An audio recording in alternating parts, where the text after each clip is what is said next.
ثانیہ نشتر پاک میں ہم نے سنا تھا کہ آپ کو گولیاں لگیں اور یہ خبر بھی چینل پر پھیل گئی تھی کہ آپ کا وصال ہو گیا، تو اس میں کیا حقیقت ہے؟ یہ جو جلوس ہے ربیع الاول کا، اہل سنت کی طرف سے والد صاحب نے اس کی ابتدا کی تھی۔ انجمن نوجوانان پنجاب والے جلوس نکالتے تھے، لیکن والد صاحب نے اس جلوس کی ابتدا کی۔ وہ خود قیادت کرتے تھے اور راستے میں 8 جگہ خطاب فرماتے تھے۔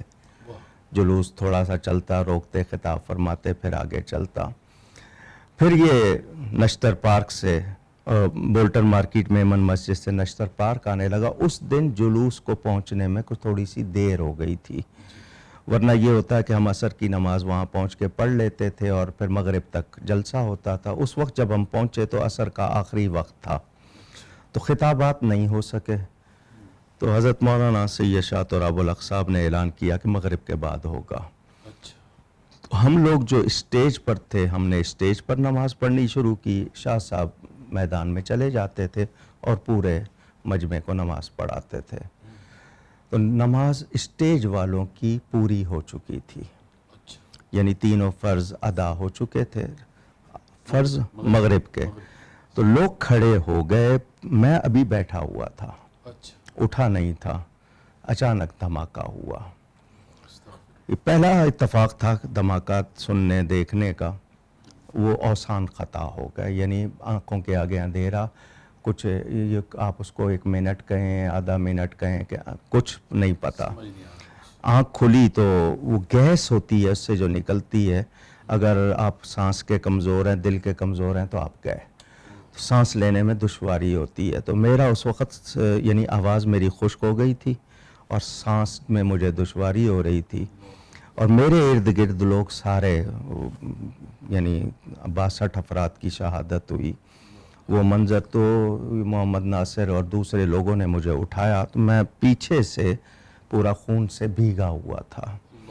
تو یہ لوگ مجھے فوراً بٹھا کے لیاقت نیشنل لے گئے، تو درمیان میں میری آواز نہیں نکل رہی تھی۔ انہوں نے جاتے ہی آکسیجن لگایا، اس سے کچھ سانس بحال ہوا۔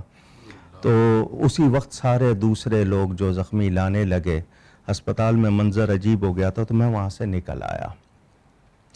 مجھے 2 زخم جو جسم پہ لگے ہوئے تھے، گھر میں آ کر پہ وہاں پر تھوڑی سی پٹی کرا لی، وہاں سے نکل آیا، اور انہوں نے فوری طور پر جو ایکس رے کیا اس پہ انہوں نے کوئی رپورٹ نہیں دی، کلیئر کر دیا۔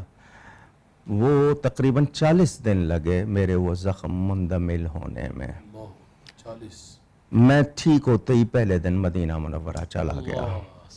حضور صلی اللہ علیہ وسلم کی بارگاہ میں نئی زندگی ملی تھی۔ ٹی وی پر خبر اپنی شہادت کی میں نے خود سنی بھی تھی اور ٹکر میں پڑھی بھی تھی، لیکن جو لوگ چلے گئے تھے ان کا بہت صدمہ تھا۔ اور پھر میلاد النبی والے دن یہ حادثہ، اور پھر اسلامی مملکت میں حادثہ، حیرت ہو رہی تھی کہ ہم کیسے مسلمان ہو گئے ہیں، ہمارے ہاں کیا ہو گیا ہے، حکمران کیسے ہو گئے، لوگ کیسے ہو گئے۔ کچھ نہیں سوچا کہ کون سا موقع ہے اور کیا ہو رہا ہے۔ حضور پاک صلی اللہ علیہ وسلم کا میلاد منا رہے ہیں، جی، وہ باہر ملک میں ایکس رے کروایا تو وہاں پتہ چلا کہ میرے جسم میں پیلٹس ہیں، ٹکڑے ہیں بم کے، اور ان کی وجہ سے مجھے جو تکلیفیں بعد میں شروع ہوئیں، یعنی ایک تو ریڑھ کی ہڈی میں، ایک گردن کے پاس، اور یہ حضور صلی اللہ علیہ وسلم کا معجزہ، ایک دل سے صرف کچھ، میرا خیال پتہ نہیں، وہ کہہ رہے ہیں 2 سینٹی میٹر یا 3 سینٹی میٹر آ کے رکا، پورا وہ چیرتا ہوا چلا گیا۔ اس کے بعد ڈاکٹروں نے کہا کہ کیا چاہتے ہو؟ میں نے کہا جی یہ اگر مجھے کوئی نقصان دیں گے تو بتائیں۔ انہوں نے کہا کہ اس کو نکالو گے پورا جسم کھلے گا، چیر پھاڑ ہوگی پورے جسم کی، ان کو رہنے دو۔ وہ ابھی تک اسی طرح ہیں۔ شاید بخشش کا سامان ہو جائے۔ اللہ اللہ اللہ، وہ جو خون کے چند قطرے بہے ہیں، شاید اللہ کرے۔ اللہ تعالیٰ آپ کو دراز عمر بالخیر عطا فرمائے، آپ کا سایہ ہم پہ ہمیشہ قائم رکھے۔